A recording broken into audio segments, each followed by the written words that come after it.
Sinabi ni Vice President Leni Robredo na tututukan niya ngayon ng pakikipagtulungan ng pamahalaan sa pribadong sektor na inaasahang makatutulong sa pagpapaunlad ng bansa.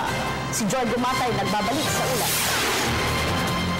Isa sa pinagkakaabalahan ni Vice President Leni Robredo ngayong formal na nga siyang nakaupo sa pwesto ay ang pakikipagkolaborasyon sa mga pribadong sektor tungo sa pagpapaunlad sa bansa.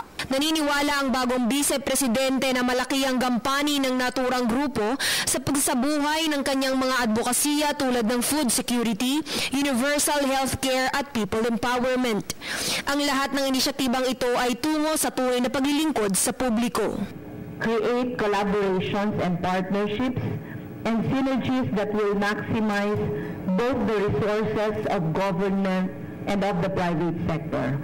We need to discuss the best ways to tackle our trenchant problems.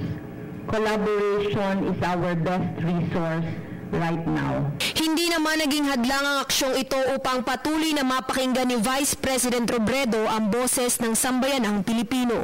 Sa katunayan nga, patuloy siya sa pakikipagpulong sa mga marginalized groups upang malaman ang mga problemang kanilang kinaharap.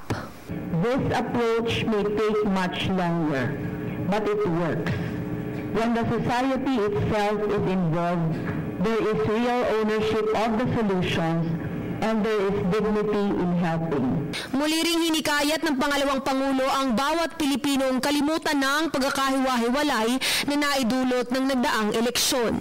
Sana raw ay makipagkooperasyon ang lahat sa bagong administrasyon upang maging kapaki-pakinabang at may maganap na progresibong pagbabago sa susunod na 6 na taon. Para sa Telebisyon ng Bayan, ako si Joy Gumatay.